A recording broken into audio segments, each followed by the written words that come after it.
이번 영상에서 뉴스데일리 베스트는 최근 트럼프 행정부가 검토 중이라는 주한미군 4,500명 감축 구상과 관련해 이재명의 과거 반미적 발언, 친중 성향 발언들을 근거로 삼아 지금 대한민국이 직면한 안보적 위기를 심각하게 짚어보고자 합니다.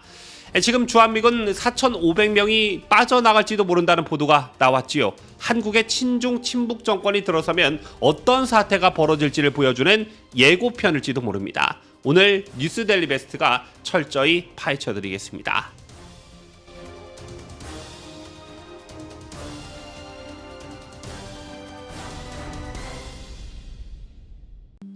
시청자 여러분 안녕하십니까? 뉴스데일리 베스트 미네커입니다. 2025년 5월 22일 미국 월스트리트 저널은 단독 보도를 통해 트럼프 행정부가 주한미군 4,500명 철수 검토에 착수했다고 보도했습니다. 전체 주한미군 병력 약 28,500명 중에 16%에 해당하는 규모입니다. 이 병력은 괌 등 인도태평양 지역의 미군 기지로 이전할 계획이라는 것인데요. 이 보도가 나온 직후 한국 사회는 적지 않게 술렁이고 있습니다. 하지만 우리 보수우파 진영은 이 상황을 단순한 외교 국방 정책에 대한 검토가 아니라 한국 사회에 보내는 정치적 메시지로 해석하고 있습니다. 더 이상 미국이 한국을 믿지 않는다는 경고이자 이래도 친중 친북 정권을 뽑을 것인가라는 최후 통첩에 가깝다, 이런 분석들이 나오고 있는 것인데요. 이 와중에 우리가 반드시 기억해야 할 인물이 있습니다. 바로 현재 한국의 유력 대선 주자인 더불어민주당 대선 후보 이재명입니다. 대표적인 반미 발언, 바로 미국은 점령군이었다라고 말한 발언이 있었지요. 즉 이재명은 1945년부터 48년에 미군은 점령군이었다고 규정하면서 현재 주한미군은 동맹군이라고 선을 긋기는 했지만 기본 인식 자체에선 여전히 좌파 계열의 역사관이 반영되어 있는 것입니다. 뿐만 아니라 이재명은 전시작전권 환수에 대해선 미국의 군사적 이익이 관철될 수밖에 없는 시스템은 옳지 않다라며 작전주의권 반환을 신속히 추진해야 한다는 입장을 밝힌 바 있습니다. 또한 이재명은 중국에 대한 태도에서는 일관된 저자세 외교를 보여주었습니다. 대표적인 장면이 바로 2023년 6월 8일 주한 중국 대사 싱하이민과의 회동이었죠. 당시 이재명은 싱대사의 자택을 직접 찾아가 만찬을 가졌고 이 자리에서 싱하이밍 대사는 한국이 미국 편을 들면 중국이 가만히 있지 않을 것이라는 취지의 발언을 이어갔습니다.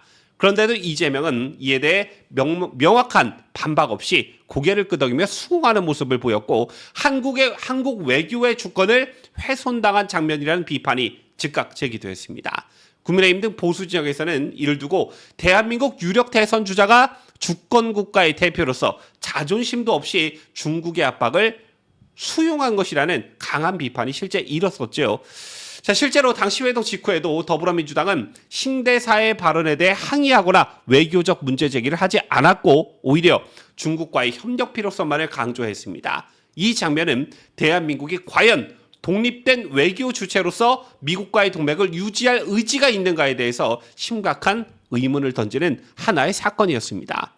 그리고 고고도 미사일 방어 체계에 대해서도 사드에 대해서도 2017년 대선 당시엔 반대 입장이었으며 2021년 관훈 클럽 토론회에선 다음과 같이 말했습니다. 원칙적으로 동아시아에서 우리 국익에 전적으로 부합하느냐에는 동의하기 어렵다. 이미 배치된 사드를 수용하되 추가 배치는 하지 않는 게 맞다. 이 같은 일련의 발언들은 한국의 안보 체계를 미국 중심에서 벗어나려는 흐름 혹은 중국을 의식한 나름의 균형론으로 해석됩니다. 따라서 이번 트럼프 행정부의 미국 감축 또는 철수 검토는 단순한 병력 재배치가 아닙니다. 미국의 인도태평양 전략은 한국을 확고한 자유 진영의 전초기지로 간주하는 것이 그 전제이죠.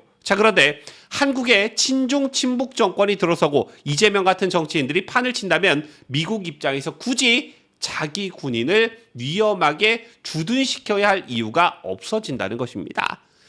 미국이 한국을 떠난다는 건 단순한 병력 조정이 아니라 신뢰 철회를 의미합니다. 지금도 미국은 우크라이나 전쟁, 대만 해협 위기 등으로 전 세계의 병력을 분산해야 하는 상황입니다. 그럼 미국이 한국 내 여론이 반미, 좌파 성향으로 기울고 있다고 판단하면 철구는 얼마든지 현실화될 수 있습니다. 그리고 만약 주한미국 감축도는 철수가 실제로 현실화된다면 그 파장은 안보를 넘어 경제 전반에도 심각한 충격을 줄 수가 있습니다. 실제로 과거 필리핀의 클라크 공군기지와 수빅만 해군기지에서 미군이 철수했던 사례는 대표적인 경고 신호였습니다.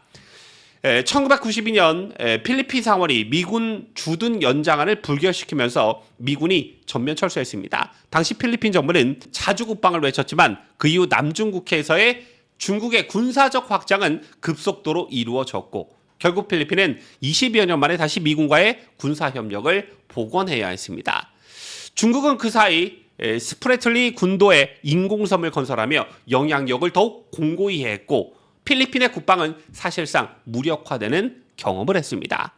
경제적으로도 지역 일자리와 기업 활동에 막대한 손실이 발생했지요. 자, 이는 단순히 미군 병력의 이동이 아닌 그 지역 전체의 경제 생태계에 영향을 주는 구조적 변화였던 것입니다.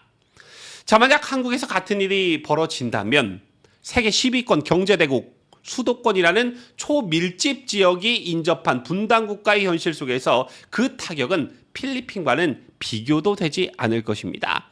미군의 억지력은 단순히 방어선이 아니라 외국 자본이 한국에 들어올 수 있는 신뢰의 보증선이 되기도 하기 때문입니다. 비슷한 역사적 교훈은 베트남에서도 찾아볼 수가 있습니다.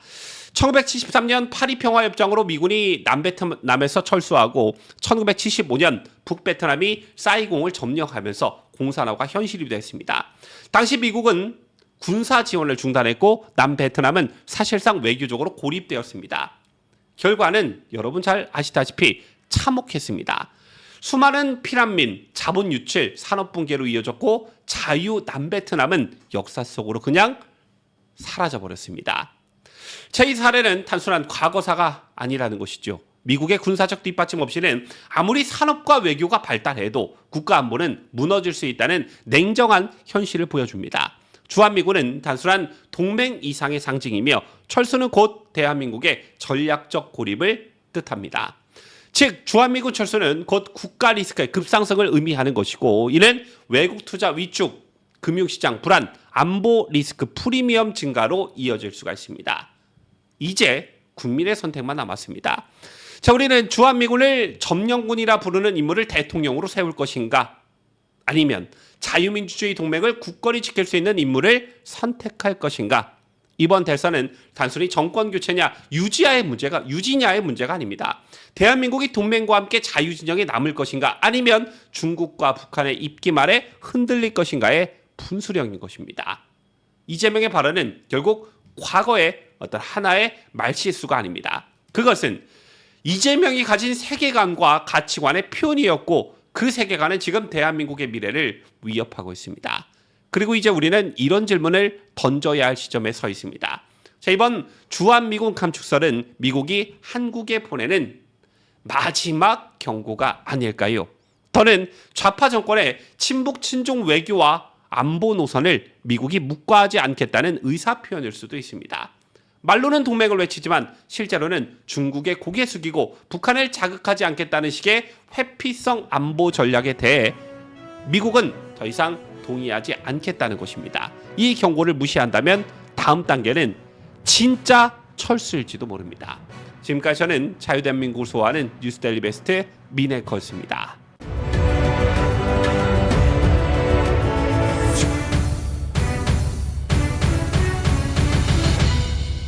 함께해요. 뉴스데일리 베스트.